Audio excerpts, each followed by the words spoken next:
Bienvenue dans le débat de France 24. C'est l'homme politique le plus populaire de France, un attribut qui vaut de l'or en cette fin de crise du Covid. Le maire est au centre de toutes les attentions, en première ligne durant la pandémie. C'est lui auquel l'État promet aujourd'hui un rôle renforcé dans le chapitre politique qui s'ouvre, placé sous le signe de la décentralisation. Oui, mais voilà, jamais la participation n'a été aussi faible à des municipales et le second tour dimanche s'annonce à haut risque. Quelle légitimité auront les futurs élus et quels enseignements pourra-t-on tirer du scrutin, le premier de la France post-Covid? On en débat avec Alexandra Schwarzbrod. Bonjour, vous êtes romancière, Bonjour. également directrice adjointe de la rédaction de Libération. Libération a qui titre en une sur le dernier procès du nazisme, celui de Bruno Deil, ancien gardien du camp de concentration de Stutthof en Allemagne pendant la Seconde Guerre mondiale. Merci d'être avec nous. Également parmi nous aujourd'hui, Gauthier Vaillant, journaliste politique à La Croix. La une de La Croix aujourd'hui consacrée aux femmes dans l'Église, un rôle à reconnaître, nous dit La Croix, et pas seulement sur la question de l'ordination sacerdotale. Et puis Jean-Sébastien Ferjou, fondateur d'Atlantico, est avec nous également. Bonjour Jean-Sébastien. Bonjour. Et l'article que vous avez choisi de mettre en une ce matin concerne précisément les municipales. Pour qui sonnerait le glas d'une abstention record? Voilà la question. Et justement, au premier tour, la participation, elle s'est établie à moins de 45% des inscrits, 55% d'abstention donc. Va-t-on revoir les électeurs afflués aux urnes à l'occasion de ce second tour? C'est l'un des enjeux du scrutin que nous détaille en images Jean Barrère. Ce dimanche, les électeurs sont appelés à élire leurs conseils municipaux et leurs maires, mais cela ne concernera qu'une partie des communes, environ 5000. Plus de 30 000 communes ont en effet déjà élu leur maire lors du premier tour. Les Français seront-ils au rendez-vous de l'élection? Le 15 mars, moins d'un Français sur deux s'était déplacé, contre 63,5% en 2014. Une très faible participation liée aux craintes de transmission du coronavirus. La situation pourrait se reproduire pour ce deuxième tour, avec une partie des Français qui se dit inquiète d'aller voter. Des élections incertaines. Dans de nombreuses communes, les résultats du premier tour sont serrés, avec un nombre particulièrement élevé de triangulaires et de quadrangulaires. Dans plusieurs grandes villes, les candidats sont au coude à coude, comme à Bordeaux, Marseille, Lyon, Lille et Toulouse.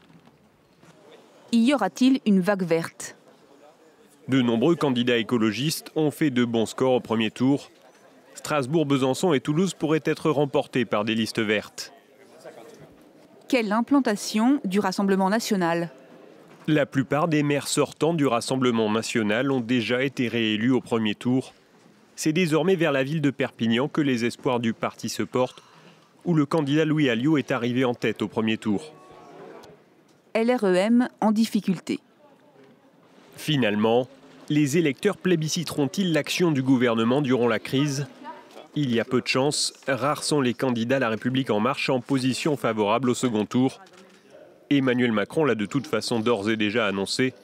Un remaniement du gouvernement aura lieu après le scrutin. Alexandra Schwarzbrod, les 3 mois qui nous séparent de ce premier tour créent une situation totalement inédite. Est-ce que ça fausse l'enjeu de cette élection? Est-ce qu'il aurait fallu tout simplement tout rejouer? Tout rejouer, non, je ne pense pas. Mais c'est vrai que ces élections arrivent après 3 énormes crises, les gilets jaunes, la réforme des retraites qui avait mis beaucoup de monde dans la rue, et enfin le coronavirus. Donc je pense que ces 3 grandes crises, et notamment l'épidémie de Covid-19, va forcément avoir un impact sur ces élections. Vous l'avez très bien dit, sur la participation. Je pense quand même que la peur est un peu moins grande qu'en mars, donc normalement il devrait y avoir peut-être un peu plus de monde, bien que l'inquiétude soit quand même réelle, surtout qu'on voit bien toutes les informations qui nous parviennent à la fois de France, de différentes parties de France et aussi du reste du monde, montrent que l'épidémie n'est pas terminée, loin de là. Donc c'est vrai que ça peut avoir un impact sur la participation. En même temps, ces 3 grandes crises que je viens de citer, que nous venons de vivre en l'espace de 2 ans, montrent un rôle accru du maire, montre que finalement le maire, vous l'avez dit aussi en préambule de cet entretien, le maire a vraiment repris du poil de la bête, si je puis dire, alors qu'au début de l'ère Macron, le maire avait été complètement mis de côté. Donc ça, je pense que ça peut donner l'envie aux gens d'aller voter, d'autant que en effet, il y a certaines villes où ça va être très très serré et où en effet il y a beaucoup, vous l'avez dit aussi, une vague verte pourrait emporter certaines grandes villes de France. Et donc je pense qu'il peut y avoir une grande mobilisation à la fois de tous les écolos, tous les gens de gauche qui ont vu que finalement l'union pouvait faire la force et que ça pouvait marcher. Donc comme l'enjeu est important, ça peut pousser cet électorat-là à se déplacer en masse. Jean-Sébastien Ferjou, les Français ont déjà élu leur maire dans plus de 30 000 communes, avec moins d'un électeur sur deux en moyenne. Est-ce que ça mine la légitimité des maires déjà élus? Et que dire du coup de l'enjeu de ce second tour? Est-ce que vous pensez que la peur du coronavirus va peser à nouveau dans les urnes? Je ne pense pas que ça mine absolument la légitimité des maires déjà élus, mais incontestablement, si on se concentre sur la question, il y a une part de doute sur la sincérité du scrutin, puisqu'il y a effectivement des gens qui ne sont pas allés voter parce qu'ils avaient des inquiétudes sanitaires pour le premier tour des élections municipales, et notamment chez les catégories qui souvent votent le plus, qui sont les personnes âgées et les retraités. Maintenant, je ne sais pas ce qui va se passer dimanche prochain, parce que incontestablement, nous ne sommes plus au cœur de la crise comme au moment du premier tour des élections municipales. Il y a un deuxième facteur qui peut jouer, c'est que les personnes âgées qui sont, comme je vous le disais à l'instant, souvent les plus civiques ou les plus attachées à la démocratie, en tout cas à l'importance du vote, ont pu s'organiser même si elles avaient des inquiétudes sanitaires, c'est-à-dire qu'elles ont eu le temps de mettre en œuvre des procurations. Donc ça peut jouer aussi, et ça peut éventuellement peser un peu sur les résultats, parce que la vague verte, en tout cas la perspective d'une vague verte dont parlait Alexandra Schwarzbord, elle est assez liée justement au fait qu'il n'y ait pas de grands changements dans la composition des gens qui vont voter. S'il y a plus de personnes âgées qui vont voter, bien souvent, ça sera une prime aux maires sortants, et souvent, ce sont quand même plus les électorats jeunes qui sont en faveur des candidats écologistes qu'on a pu voir apparaître ici ou là. Donc, il y a une grande part d'incertitude quand même qui plane sur ce qui va se passer dimanche, en fonction de ce que sera in fine le taux de participation. Moi, ce qui me frappe malgré tout, c'est qu'on a vu des enquêtes d'opinion publiées ces derniers jours qui montrent qu'on va quand même vers une grande part d'abstention, à la fois parce que l'inquiétude sur la situation sanitaire demeure, et puis aussi plus largement parce que je pense que nous sommes au cœur d'une crise de défiance qui a fini par rattraper, y compris les maires, et que tout simplement les Français ont été tellement excédés, tellement désemparés de la manière dont le pays a été géré ou mal géré pendant la pandémie, qu'ils en ont perdu toute confiance en la politique, y compris au niveau local. Gauthier Vaillant, il faut s'attendre à un vote sanction pour ce second tour des élections municipales à la lumière de la crise qu'on vient de vivre? Non, un vote sanction, je ne crois pas. En réalité, la sanction, effectivement, elle se retrouvera plutôt dans l'abstention, c'est-à-dire le taux d'abstention important auquel on peut s'attendre manifestera très très clairement le désintérêt des Français pour ce scrutin, et peut-être un rejet effectivement de la question politique qui tient évidemment au contexte sanitaire, mais pas uniquement. Mais je ne crois pas qu'il y aura je pense pas qu'on puisse parler de vote sanction, notamment parce que les élections municipales restent malgré tout quand même une élection très locale. Ce qui fait que, à part évidemment dans des grandes villes où les enjeux de pouvoir sont lus à une échelle nationale, les gens votent pour leur maire, votent pour des enjeux locaux qui concernent leur ville. Donc c'est difficile de vouloir décréter un vote sanction comme ça global sur un scrutin municipal, même si évidemment on a vu, mais ça c'était déjà le cas au premier tour, ça ne va pas changer au second, que les candidats de la majorité présidentielle étaient en grande difficulté. Mais est-ce que c'est parce que c'est un vote sanction, ou simplement parce que l'ancrage local, territorial, très important pour ce type de scrutin, leur fait cruellement défaut? Il y a certainement une part des deux, en tout cas.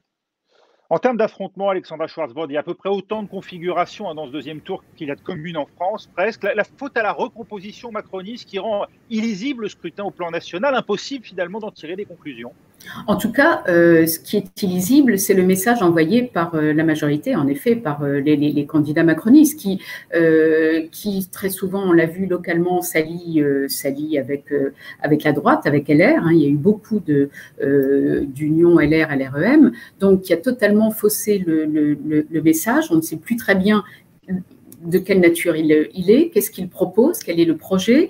Et je pense que ça a beaucoup d'ailleurs joué pour une vague verte, ou en tout cas une vague de gauche, enfin une vague, n'exagérons rien, on va voir. Pour l'instant, il y a on en parle beaucoup. Est-ce qu'elle va se concrétiser? On ne sait pas, mais en tout cas, il y a une envie d'autre chose. Ça, c'est clair.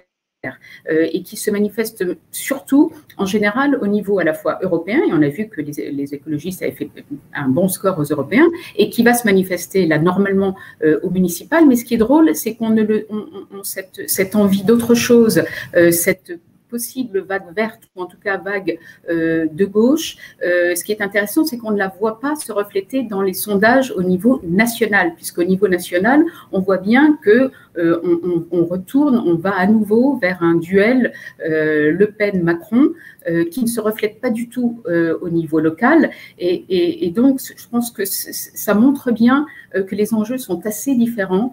Et du coup, je boucle avec la question précédente. Je ne pense pas qu'il y aura de vote réellement sanction pendant ces municipales. Comment vous expliquez, Jean-Sébastien Ferjou, ce que vient de noter, cette apparente, contradiction que vient de pointer Alexandra Schwarz-Brodh entre, d'un côté, les sondages qui sont faits dès à présent pour l'élection présidentielle, les sondages nationaux qui continuent de placer Marine Le Pen et Emmanuel Macron en tête, et puis ce qu'on observe sur le terrain, à savoir cette recomposition inachevée, si l'on en juge par la résistance des sortants PS et LR, n'est-ce pas là déjà le principal échec d'Emmanuel Macron? La recomposition qu'il appelait de ses voeux s'est enlisée au milieu du gué avec ce paysage politique éclaté.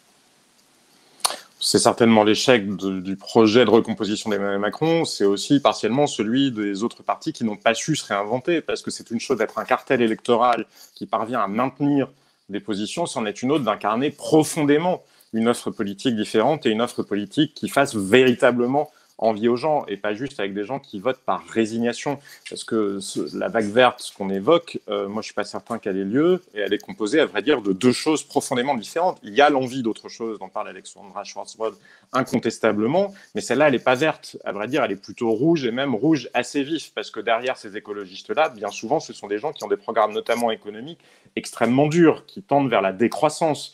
Et c'est d'ailleurs ce qui a poussé, dans un certain nombre de cas, La République En Marche à faire des choix d'alliance plutôt avec la droite pour ne pas mettre en péril l'économie des villes en question. C'est ce qui a été avancé notamment à Lyon par Gérard Collomb. Donc il y a à la fois cette composante très rouge des écologistes, et puis il y a une composante qui peut-être est un peu plus verte, et qui est celle d'un vote de gens qui se réfugient dans ce vote-là, parce que plus rien ne les convaincant, celui qui incarne l'environnement, c'est celui qui incarne finalement le projet contre lequel personne ne peut véritablement être, parce que personne ne se dit « Ah tiens, j'aimerais vivre dans un environnement le plus pollué possible et le plus dommageable possible à la santé des habitants des villes ». Mais ce sont deux votes très différents, et c'est pour ça que je pense que ça ne se reflète pas au niveau national, parce que les écologistes au niveau local bénéficient de cet effet-là. Et on le voit d'ailleurs, les grandes villes où il y a toujours des personnalités socialistes en place et qui sont assez fortes, que ce soit à Nantes, à Rennes, par exemple, sont des villes qui vont rester vraisemblablement aux mains du Parti socialiste. Là où émergent les candidats verts, ce sont dans les villes où il n'y a plus de figures socialistes. Et donc ça montre bien qu'ils sont une espèce de vote, en quelque sorte, refuge, de vote par défaut. Alors, ce n'est pas le cas de tout, parce que, comme je vous le disais, il y a un cœur de militants qui est très présent. Mais au niveau national, les écologistes en bénéficient beaucoup moins, parce qu'il y a une grande ambiguïté sur la nature exacte de leur projet. Et au niveau national, les gens sont bien conscients que dire qu'on est pour l'environnement, c'est un projet que tout le monde peut partager. Dire qu'on est pour, 28 heures de travail ou des mesures extrêmement extrêmement potentiellement dommageables pour l'économie, c'est totalement autre chose. Alexandra Schwarz-Brodh, voulez-vous répondre justement? Oui, je voulais réagir. La nature de ce vote écolo. Je ne peux pas laisser de dire ce qui vient d'être dit sur le fait que le vote vert reflète en faire un cœur rouge. Ça, excusez-moi, mais ça fait partie des éléments de langage que martèlent la droite. Pardon, les programmes des candidats en question ne sont pas des éléments de langage, pour le coup, ce sont eux qui ont une vision et ils l'assument. Donc après, vous avez le droit de considérer que c'est autre chose et que c'est un renouveau. Ça, c'est une question d'appréciation. Mais ça n'est pas de l'environnement en soi. C'est profondément rouge au sens, ce sont des visions très ancrées à gauche et même à la gauche de la gauche, que ce soit sur des questions sociétales ou sur des questions économiques. Mais vous ne pouvez pas nier qu'il y a une vraie envie d'agir au niveau local, au niveau au quotidien. C'est ce que je vous disais, il y a deux composantes, effectivement. Et donc, je pense que ça entre énormément en compte dans le vote vert, une envie de faire enfin bouger les choses. Et je pense que cette épidémie a mis encore plus ça en avant, le fait qu'on est parti dans une course folle et qu'il est temps de se poser et d'essayer de prendre les bonnes décisions qui pourront façonner un monde un peu plus vertueux dans les années à venir. Et ça, c'est un peu le langage que portent quand même les écologistes. Alors, c'est un langage qui est éminemment contestable, parce que moi, je veux bien qu'on m'explique que la décroissance, c'est la solution pour éviter de futures pandémies. Je veux bien qu'on m'explique dans un retour de la pensée magique et archaïque, comme l'a dit Nicolas Hulot, comme l'ont soutenu d'autres gens, que c'est notre mode de développement qui a favorisé l'émergence de l'épidémie, comme s'il n'y avait pas eu des épidémies pendant toute l'histoire de l'humanité. Donc je trouve ça, à vrai dire, profondément absurde. Mais au-delà de ça, regardez uniquement la question des vaccins. S'il faut produire un vaccin pour l'ensemble, pour des milliards de personnes sur la planète, c'est pas en faisant de la décroissance que vous allez les produire, les vaccins. Et c'est pas non plus en renonçant à la mondialisation, parce que ça sera précisément uniquement dans un effort collectif qu'on pourra y arriver. Donc, vous avez le droit enfin, c'est éminemment respectable d'avoir une vision qui est celle du parti LV. D'ailleurs, je ne sais pas bien ce qu'elle est au final, puisqu'entre Yannick Jadot et Julien Bayou, la mondialisation. Extrêmement différent. Oui, mais c'est ce que je vous disais. Il y a effectivement des gens assez différents au sein de LV, comme à vrai dire un peu au sein de tous les partis. En revanche, je pense que les Français se rendent compte que ce qu'on leur vend facialement comme un projet pour l'environnement est aussi un projet qui, en fait, a une toute autre composante, que ce soit sur l'économie ou que ce soit sur les questions identitaires ou les questions sociétales. Qu'en pense Gauthier Vaillant, justement, ce vote vert? Est-ce que c'est un vote sans conséquence de la part des administrés au plan municipal qui, bien sûr, ont des envies d'écologie et de verdure au sortir de ces un peu plus de 2 mois de confinement, mais n'ont pas réellement la conviction, l'envie de porter un écologiste à la tête du pays? Ou bien est-ce un vrai changement profond de société qui se concrétisera tôt ou tard au plan national? Ce qu'il faut dire déjà, c'est que les résultats du premier tour disent déjà quelque chose, au sens où il est plus temps aujourd'hui de dire que pour le second tour, ça sera les effets du confinement qui vont provoquer une vague verte. La question aujourd'hui, c'est de savoir si la vague verte du premier tour va être confirmée au second. Donc déjà, avant le confinement, avant l'explosion de l'épidémie, la réussite au premier tour des Verts est déjà une réalité. Deuxièmement, ils vont conquérir beaucoup de villes, d'après vous, les Verts, parce qu'ils ont quand même fait des scores assez remarquables. Bordeaux, Toulouse, Lyon, même Marseille, avec la candidate Michèle Rubirola, qui aujourd'hui met Martine Vassal en difficulté. On n'imaginait pas les Verts en aussi bonne position. Alors bien sûr, là, alliés à l'ensemble de la gauche. Oui, bien sûr. Après, moi, je fais pas de pronostic pour savoir s'ils vont remporter ces villes-là, parce que bon, déjà, il y a un certain nombre d'endroits où c'est serré, et l'inconnu de la participation, dont on a déjà beaucoup parlé, peut vraiment changer beaucoup de choses. Simplement, ce qu'il faut dire, c'est que les scores du premier tour font suite quand même à la percée des écologistes aux européennes de mars 2019. C'est la première fois qu'une dynamique existe à la suite de ces élections européennes qui d'habitude donne des tendances un petit peu sans lendemain. Donc je pense que effectivement il y a un mouvement de fond au sens où il y a un consensus autour de la nécessité d'aborder, d'accélérer peut-être la transition écologique. Maintenant, effectivement, on ne peut pas nier non plus que Europe Écologie Les Verts est un parti de gauche qui reste à gauche. Ses alliances le montrent sans aucune espèce d'ambiguïté. Et je pense que si ils continuent de se marquer eux-mêmes à gauche, c'est aussi parce que, d'une certaine manière, ils ont besoin de se distinguer maintenant qu'ils ont gagné en partie la bataille culturelle. C'est-à-dire que l'écologie, même si ça se retrouve pas forcément dans les actions concrètes, dans le discours, dans les périodes de campagne, etc., personne ne dit autre chose que l'écologie est essentielle, fondamentale et importante. Parce que la recomposition aussi d'un point de vue stratégique va se faire autour d'eux, du moins c'est leur souhait, de voir le PS devenir leur supplétif et non plus l'inverse. En tout cas, ils sont en position, s'ils confirment la dynamique du premier tour au second, ils seront effectivement en position de revendiquer d'être désormais le parti derrière lequel l'Union de la gauche se fera, ce qui n'était pas le cas avant. Et effectivement, c'est une place qui ravirait au PS. Et c'est ce qui est certain, c'est que avoir l'écologie comme sujet principal, comme objet politique principal dans son discours et dans ses programmes, ça va être un des sujets qui vont polariser dans les années à venir le débat politique. Ouais. Ça, oui, Jean-Sébastien Ferjou, je voulais poser aussi la question, à l'inverse, la France insoumise, qui montre ses difficultés à capitaliser au plan local les 19% de Jean-Luc Mélenchon à la présidentielle. Est-ce que là, il n'y a pas aussi une vraie difficulté pour la France insoumise à s'enraciner et à se positionner dans l'optique de 2022? Si, bien sûr, mais la France insoumise est confrontée à... La France insoumise est confrontée, pareil, un peu à la double nature de son offre politique ou la double nature de son électorat.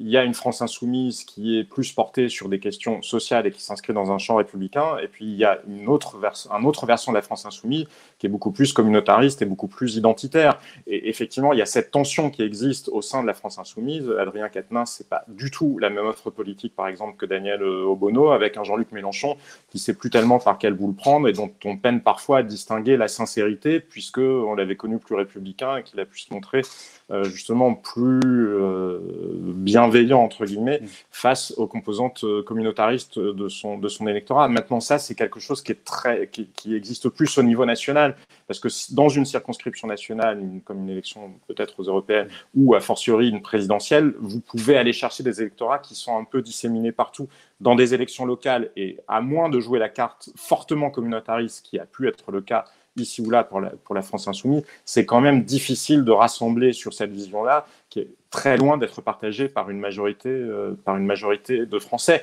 Maintenant, moi je pense que derrière tout ça, il y a une question sociale et qu'elle se projette un peu moins sur les municipales, parce que les gens n'attendent pas forcément des maires qu'ils soient ceux qui vont régler les inégalités sociales ou ceux qui vont nous permettre de sortir de la crise économique, mais il y a quand même un changement par rapport au contexte du premier tour des élections municipales. C'est l'énorme crise économique que nous vivons et que vivent d'ailleurs la quasi-totalité des économies développées de la planète, parce que moi je veux bien qu'on répète en boucle que l'écologie et l'environnement sont devenus des objectifs prioritaires, et incontestablement ils le sont, mais ils le sont en cohabitation avec autre chose. On l'a bien vu au moment de la taxe carbone, c'est-à-dire que vous aviez déjà des enquêtes d'opinion qui montraient que les Français étaient très largement, quand vous leur dites juste est-ce que vous voulez moins de pollution et est-ce que vous voulez essayer de faire quelque chose pour éviter les catastrophes liées au dérèglement climatique, tout le monde est en faveur de ces politiques-là. Maintenant, quand on le projette sur des mesures concrètes, le nucléaire par exemple, faut-il que nous investissions plus, que nous misions sur l'innovation technologique, ou faut-il que nous misions sur la décroissance? Faut-il que nous continuions à miser sur des efforts collectif, parce que je ne vois pas comment les circuits courts pourraient régler la question du dérèglement climatique, ou à moins que nous ayons nucléarisé les Chinois, les Indiens, et puis tous les gens qui ne pensent pas comme nous. Donc on voit bien qu'il y a une tension très forte. Et donc moi, ça m'horripile quand on dit oui, l'écologie a gagné la bataille culturelle, mais elle l'a gagnée, mais de manière superficielle, ou plus exactement, elle l'a gagnée en tant qu'objectif, mais absolument pas sur les moyens d'y parvenir, parce que c'est là où les écologistes sont un peu une imposture, entre guillemets. C'est-à-dire qu'il y a bien d'autres gens dans le champ politique qui sont capables de porter des préoccupations environnementales simplement avec d'autres moyens, notamment sur le nucléaire. Et ces questions-là, elles ne sont pas réglées. Alors, au niveau local, ça a moins d'importance parce que ce n'est pas un maire qui va décider de l'approvisionnement énergétique du pays. Et comme je vous le disais, pour partie, le vote environnemental, quand on ne sait vraiment plus pour qui voter, on finit par voter pour celui qui porte un discours, je vous dis, dont il est difficile de le contredire, parce que voilà, polluer moins et assurer l'avenir de la planète, c'est un objectif assez consensuel. Alexandra Schwarzbrod vous répond sur ce point, et puis on va continuer à avancer aussi sur les autres, grands partis. Alexandra Schwarzbrod, sur les Verts. Non, je vais être rapide parce que je pense que nous n'arriverons pas à être d'accord, évidemment. Non, c'est pas le but, forcément. Non, c'est pas le but, bien sûr. Mais je pense que vous caricaturez quand même. Il faut arrêter de caricaturer les Verts et les écolos à la décroissance. Il y en a. C'est une minorité qui parle de décroissance. L'idée, c'est plus de sobriété, d'essayer de freiner un petit peu la course folle dans laquelle on est tous engagés. Et là, je pense qu'on est tous globalement d'accord. C'est une minorité, dites-vous, même non, Julien Bayou, même Éric Piolle, c'est une minorité, Alexandra Schwarzbrod. Sur la décroissance pure et dure, oui, je pense, absolument. Non, mais là, moi, je veux bien vous rejoindre sur, à vrai dire, je sais pas, enfin, bref, peu importe la composition exacte ou qui est qui au sein d'Europe Écologie Les Verts, mais quand vous dites « nous sommes tous d'accord pour sortir de cette course folle », non, je pense que la priorité majeure de millions de Français dans les semaines et les mois qui viennent, elle va être leur feuille de paye à la fin du mois. Et c'était déjà ce qu'on a vu au moment du conflit des Gilets jaunes. Et ça ne veut pas dire que ça s'oppose à l'environnement, ça veut dire que les solutions pour y parvenir ne sont pas nécessairement celles qui sont proposées par les écologistes. Alors justement, la crise sociale sera peut-être un enjeu, Alexandra Schwarzbrod, pour le Rassemblement national, où là, il s'agit moins de conquérir des grandes villes que de poursuivre l'ancrage au niveau des communes petites et moyennes. Alors il y a évidemment le cas de Perpignan, où Louis Alliot est bien placé, semble-t-il, pour l'emporter dimanche. Seule ville de plus de 100 000 habitants où le RN a réussi à se maintenir. Au-delà de ça, comment est-ce que vous analysez, vous, les performances du Rassemblement national et ses perspectives pour le second tour? Il faut noter quand même que dans la plupart des villes qu'administrait le Rassemblement national, il a réussi à l'emporter dès le premier tour. C'est le cas à Hénin-Beaumont, à Fréjus, à Beaucaire, à Hayange. Oui, mais là, il semblerait quand même qu'il ait fait le plein au premier tour et que le deuxième tour ne lui permette pas de s'ancrer un peu plus au niveau local. Il y a en effet peut-être pour lui, pour le Rassemblement national, l'espoir de remporter Perpignan, mais je crois que ça reste encore très serré à l'heure où nous parlons. Mais sinon, il n'y aura pas de vague RN au niveau local. Et encore une fois, c'est assez surprenant quand on voit les sondages au niveau national, d'autant que le discours de Marine Le Pen porte beaucoup sur des thèmes qui finalement pourraient intéresser des électeurs aux élections municipales, puisque beaucoup sur le localisme, sur voilà. Et donc et ces maires réélus dès le premier tour, est-ce que c'est pas un satisfecit pour la gestion du Rassemblement national qui a quand même été longtemps mise en cause?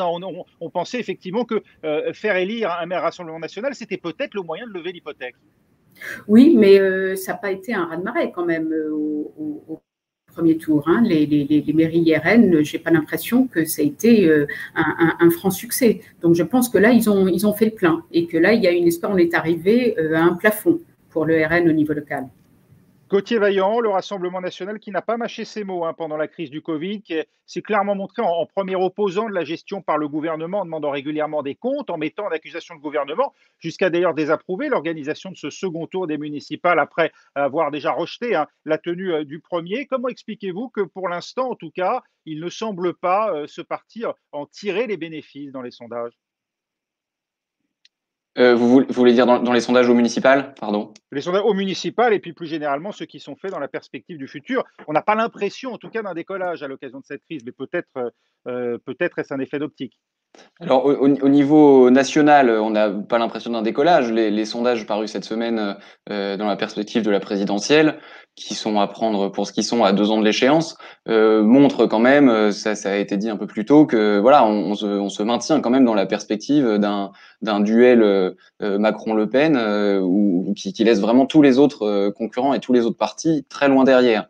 Donc, il n'y a pas forcément de décollage, il n'y a pas de régression non plus de ce point de vue-là. Sur les municipales, maintenant, effectivement, là où il y a un échec quelque part pour le parti, c'est que l'expérience de cette première mandature avec un certain nombre de villes RN qui ont été conquises en 2014 a peut-être permis de les faire réélire 6 ans plus tard, mais n'a pas permis d'essaimer, alors que c'était effectivement la stratégie du Front National, du Rassemblement National, pardon, de montrer qu'il pouvait bien gérer une ville et que donc l'expérience pouvait être répliquée ailleurs. Le problème du Front National aujourd'hui, pour les élections locales, c'est un problème qu'ils ont en partage en fait avec la République en marche, c'est qu'ils ont un ancrage local qui est très faible. On l'a vu je pense à une ville du Nord comme Lens par exemple, qui semblait prête à tomber aux mains du Front National aux élections municipales, où le candidat du RN était un jeune militant issu du cabinet de Steve Briouat à Hénin-Beaumont, qui était arrivé de Marseille 2 ans plus tôt. Donc on voit que même dans des territoires qui leur sont très favorables, ils ont du mal à s'implanter durablement, à faire émerger des figures. Et c'est ça aussi qui les freine dans leur progression, y compris aux élections intermédiaires. En revanche, tant que la figure de Marine Le Pen reste en place, reste le leader du mouvement, effectivement, elle peut conserver sa dynamique et son statut à l'échelle nationale. Jean-Sébastien Ferjou, vous retenez quoi, vous, de ces municipales pour le Rassemblement national? Le RN est à la peine au niveau local? Je pense qu'il y a deux choses qui se passent pour le Rassemblement national au niveau local, en tout cas, c'est qu'il continue à y avoir un coût social à assumer une étiquette Rassemblement national. Si vous êtes candidat, c'est-à-dire qu'il y a un paradoxe qui fait qu'il y a une sorte de banalisation du vote Rassemblement national. Il est plus communément admis peut-être de le dire là où avant c'était considéré comme un choix honteux. On le voit dans les sondages, d'ailleurs les coefficients de correction employés par les instituts de sondage sont moindres, c'est-à-dire qu'ils corrigent moins, parce qu'avant on savait qu'il y avait des gens qui n'osaient pas dire qu'ils votaient pour le Rassemblement national. Donc dans l'électorat, ça s'est banalisé. Quoi, oui. Voilà, dans l'électorat, c'est un vote qui s'est banalisé. Chez les candidats, non. Parce que c'est une chose de pouvoir espérer avoir un destin national, c'est une chose de pouvoir espérer peut-être devenir député. Et donc, vous puissiez prendre un risque, en quelque sorte, économique et social, en assumant d'être Rassemblement national, c'en est une autre quand vous êtes au municipal. Parce qu'au municipal, bien souvent, on va vous le faire payer très très cher. Donc je pense que ça handicape le Rassemblement national au-delà de structures qui ont pu être pointées par Alexandra ou par la personne, oui, pardon, voilà, par Gauthier Vaillant, oui. Par Gauthier Vaillant jusqu'à présent. Maintenant, moi, je pense surtout que le Rassemblement national, il fait des très mauvais scores. C'est-à-dire qu'en toute logique, quand on voit, après la manière dont s'est déroulé le quinquennat d'Emmanuel Macron, quand on voit la crise des Gilets jaunes, quand on voit la manière dont la pandémie a été gérée ou mal gérée en France, comme d'ailleurs dans beaucoup d'autres pays européens, on pourrait imaginer qu'un vote populiste met le vent en poupe, surtout qu'il y a des tas de thématiques qui ont été mises en lumière, c'est-à-dire la question des frontières, la question de la mondialisation, la question de la souveraineté. C'est-à-dire qu'il y a des tas de choses que Marine Le Pen répétait en boucle depuis des années qui, d'un seul coup, sont rentrées dans le discours commun. On dit, ah bah oui, tiens, en fait, ça serait peut-être bien qu'on soit capable de fabriquer des médicaments en France. Eh bien, malgré ces vents favorables, le Rassemblement national stagne. Alors vous allez me dire 35, 38, c'est quand même pas mal, sauf que moi j'ai envie de vous dire que quand on regarde à l'étranger, les votes populistes sont bien supérieurs à ça, et ça montre un problème structurel qu'a le Front National, et je pense qu'il n'est plus lié à sa ligne politique, parce que moi il y a quelque chose qui m'a frappé aussi, on a vu Marine Le Pen assumer l'héritage gaulliste, on a dit ah regardez elle s'est fait tuer, ou alors les gaullistes historiques ont dit c'est un scandale, parce qu'avec le nom qu'elle porte, c'est une escroquerie intellectuelle, sauf que c'est autre chose moi qui m'a frappé, ce qui m'a frappé c'est que son propre électorat n'a rien dit. C'est-à-dire qu'il y a 15 ans, Marine Le Pen ou Jean-Marie Le Pen, ils se seraient avisés de se déclarer gaullistes, ils auraient été hués, lynchés par leur électorat. Aujourd'hui, c'est terminé. Donc il y a une espèce de continuité des électorats des droites qui est en train de se mettre en œuvre, mais que le Rassemblement national n'arrive absolument pas à utiliser à son profit pour une raison assez simple qui est celle de la compétence. C'est-à-dire que là, les Français ont bien vu déjà pendant la pandémie ce que c'était que d'avoir élu des gens qui avaient peu d'expérience politique et pourtant qui venaient du cœur du système et qui ont quand même foiré, pour le dire de manière un peu abrupte, beaucoup de dossiers. Donc voter pour des élus qui paraissent avoir, Rassemblement national qui paraissent avoir encore moins d'expertise et encore moins d'expérience, ça paraît quand même un pari politique très risqué. Ces municipales, en tout cas, elles marquent aussi le maintien dans le paysage politique local des Républicains et du Parti socialiste, à Paris, à Nice ou encore à Lille. Dans de nombreuses villes moyennes, les sortants sont en bonne position, Alexandra Schwarzbrod. Oui, surtout à Paris. C'est ce qui avec Anne Hidalgo, qui a priori, sans trop de surprise, devrait être réélue. Ça montre bien l'échec local de l'ancrage local de LREM. Surtout, finalement, c'est le grand enseignement de ces élections, de ce scrutin. Ça va être le gadin terrible que va prendre LREM. Bon, ça, on s'y attendait un peu parce qu'en effet, on a déjà beaucoup dit qu'il n'y avait pas d'ancrage local pour la majorité, mais quand même, je pense que le discours un peu le brouillage du discours LREM entre tiraillé entre la droite et la gauche. C'est la fin du en même temps, d'après vous? Là, ça montre bien que c'est pas possible. Surtout que, excusez-moi, mais ça fait longtemps qu'on n'est plus dans le en même temps. Je pense qu'Emmanuel Macron a fait un choix très clair de se déporter vers la droite. Et ça, les gens de gauche l'ont bien compris. C'est l'UDF sans le RPR? Écoutez, je ne sais pas si on peut prendre c'est pas loin en tout cas, oui, c'est pas loin. Et donc, il reste deux leviers à Emmanuel Macron pour essayer de limiter les dégâts à gauche et essayer de récupérer une partie de l'électorat de gauche qu'il a totalement perdu aujourd'hui, c'est l'environnement, hein, et du coup la Convention citoyenne, d'où la Convention citoyenne, d'où le discours qu'il va faire lundi, qui est très attendu, et les différentes mesures qu'il va prendre. Et là, il faut surtout qu'ils ne déçoivent pas cet électorat-là, parce que ça va beaucoup se jouer là, et peut-être aussi le Ségur de la santé, parce que je pense que cet électorat-là est très sensible aux conditions aux rémunérations, aux conditions de vie des soignants, hein, qui ont montré qu'il y avait un vrai besoin de revalorisation dans ce domaine-là. Et donc, je pense qu'Emmanuel Macron, là, il espère ramasser pour la présidentielle, peut-être récupérer une partie de l'électorat de gauche sur ces deux dossiers-là. Gauthier Vaillant, si Édouard Philippe l'emporte au Havre, est-ce que ça le conforte à Matignon ou au contraire ça l'incite à partir? Alors, je vais vous faire peut-être une réponse de Normand. Je pense que s'il perd au Havre, évidemment, ça le fragilise. À Matignon, ça paraît même évident qu'il sera contraint de remettre sa démission dans la foulée. En revanche, le fait qu'il gagne, pour moi, ne laisse les choses très ouvertes. C'est essentiel pour lui de gagner pour assurer son avenir politique.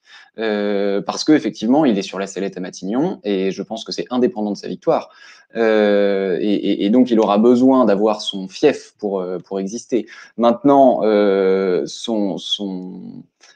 ces derniers jours, sur la manière… Malgré son taux de popularité, enfin d'approbation auprès des Français, qui montre qu'il a encore un grand crédit, lui, auprès de l'opinion publique. Hein. Bah, c'est toute la difficulté à laquelle est confronté Emmanuel Macron. C'est-à-dire, si effectivement il veut engager ou donner l'impression d'engager un tournant plus social, plus écologique pour les 2 dernières années de son quinquennat, il pourra difficilement le faire en conservant Édouard Philippe, qui s'assume et se revendique de droite à Matignon. Mais effectivement, se séparer d'un ministre que la crise a rendu beaucoup plus populaire que le président lui-même, c'est très compliqué. Si en plus il revient des municipales auréolé d'une victoire au Havre, victoire qu'il aura gagnée contre les communistes, soutenue par les ténors de la gauche et de la France insoumise notamment, ça sera encore plus compliqué.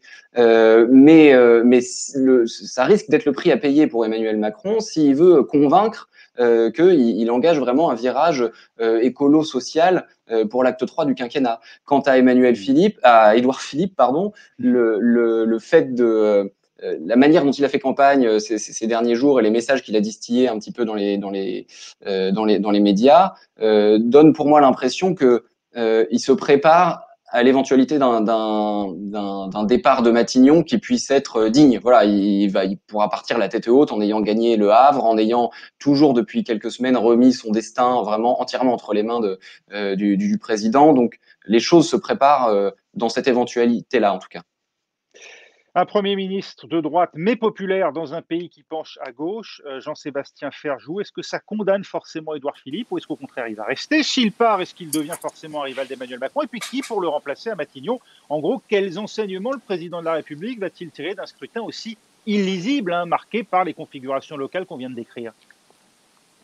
Alors déjà, un pays qui penche à gauche, je ne sais pas d'où vous tirez cette inspiration-là, parce que moi, si je fais le total du vote Rassemblement National et d'une partie du vote LREM, ce qui serait quand même une configuration de deuxième tour, en tout cas dans ce que nous en disent dans les enquêtes d'opinion aujourd'hui, ça ne me paraît pas furieusement relevé de pulsion à gauche. Je pense que la gauche est absente pour un bon moment du paysage national, faute d'avoir su inventer une nouvelle vision, et que la droite, à vrai dire, n'a pas tellement inventé une nouvelle vision non plus, mais les circonstances, en quelque sorte, lui bénéficient, parce qu'on voit bien que le régalien est devenu notamment un sujet sur lequel il y a le feu, littéralement, un peu partout dans le pays. Maintenant, sur la popularité d'Édouard Philippe, moi je pense que la popularité est un indicateur de rien du tout, parce que sinon Nicolas Hulot serait président de la République, ou Simone Veil l'aurait été, ou Omar Sy pourrait aussi se présenter demain. Je ne crois pas que les gens votent pour des personnalités qu'ils estiment être populaires. Donc Édouard Philippe, je pense en plus que sa popularité, elle est essentiellement en creux. Elle existe par rapport à Emmanuel Macron, de la même manière que celle de Bernard Cazeneuve, comme François Fillon ou Nicolas Sarkozy. Oui, c'est-à-dire qu'Édouard Philippe a trouvé sa voie vraiment pendant cette crise, en sachant afficher un peu plus d'humilité et un peu plus de, je sais pas comment dire, de bon sens que le président de la République, qui s'est illustré dans une succession de discours ou d'interventions publiques où il avait l'air complètement soit délirant, soit paumé. Donc Édouard Philippe, lui, paraissait plus rassurant de ce point de vue-là. Mais une fois qu'on a dit ça, il ne faut pas oublier qu'Édouard Philippe est quand même à l'origine de beaucoup des incendies politiques de ce quinquennat. Les 80 km/h, c'est Édouard Philippe. La volonté de maintenir à tout prix la taxe carbone, c'est Édouard Philippe. Introduire l'âge pivot dans la réforme de retraite, c'est Édouard Philippe. Maintenir le premier tour des élections municipales en pleine pandémie, tout comme d'ailleurs aller se présenter au Havre alors qu'il était Premier ministre et qu'on voyait bien qu'une énorme crise internationale était en train de se produire, c'est Édouard Philippe. Donc Édouard Philippe, il est populaire parce qu'il n'est pas Emmanuel Macron. Mais du moment où vous le mettriez lui seul, alors là, on reverrait d'un seul coup sur une lumière beaucoup plus crue tout ce qu'est Édouard Philippe. Et puis, dernier point, mais ça compte en politique, je ne pense pas qu'Édouard Philippe ait finalement une ambition si forte que ça. Je suis assez d'accord avec ce que disait Gauthier pour le coup. Je pense que là, il a une fenêtre de sortie assez digne. Il est populaire, il resterait sur une bonne image, et puis, en quelque sorte, il se débarrasserait de la fin du quinquennat, dont tout le monde peut imaginer qu'elle va être quand même assez compliquée à gérer, vu l'ampleur de la crise économique et financière qui se profile. Parce que si Édouard Philippe avait dû avoir des ambitions politiques très marquées, je pense que il serait parti maintenant. C'est-à-dire qu'Emmanuel Macron l'a quand même humilié ces dernières semaines, on s'en souvient, à la veille de son discours à l'Assemblée nationale, en appelant des journalistes pour dire qu'il était nul, ou en se répandant en confidence auprès de Philippe de Villiers ou autres, en des termes vraiment peu amènes pour son Premier ministre. Donc il a été humilié. S'il avait dû faire Jacques Chirac comme Jacques Chirac l'a fait à Valéry Giscard d'Estaing, je pense qu'il l'aurait déjà fait, et surtout il aurait un parti sur lequel s'appuyer, et ça n'est pas le cas. Édouard Philippe, s'il avait voulu, il aurait pu s'appuyer sur le groupe LR constructif, ou sur Agir, ou sur je ne sais qui. Il ne fait pas partie d'un parti, il n'a pas pris la main sur la majorité. Édouard Philippe, c'est un homme qui, au-delà de sa popularité, et même s'il bénéficie d'une partie de l'approbation de l'électorat de droite, c'est un homme qui, à vrai dire, incarne pas tellement autre chose que lui-même. C'est ce qui s'appelle un costard, en tout cas. Merci Jean-Sébastien Ferjou pour ce portrait d'Édouard Philippe. En tout cas, on verra effectivement à l'issue de ces élections municipales dimanche, s'il est élu au Havre, s'il reste à la tête du gouvernement et quelle décision prendra Emmanuel Macron pour les prochains mois. Je remercie également Alexandra Schwarzbrod d'avoir été avec nous, ainsi que Gauthier Vaillant. Voilà, c'est la fin de ce débat. Merci de l'avoir suivi. Restez avec nous, l'actualité continue sur France 24.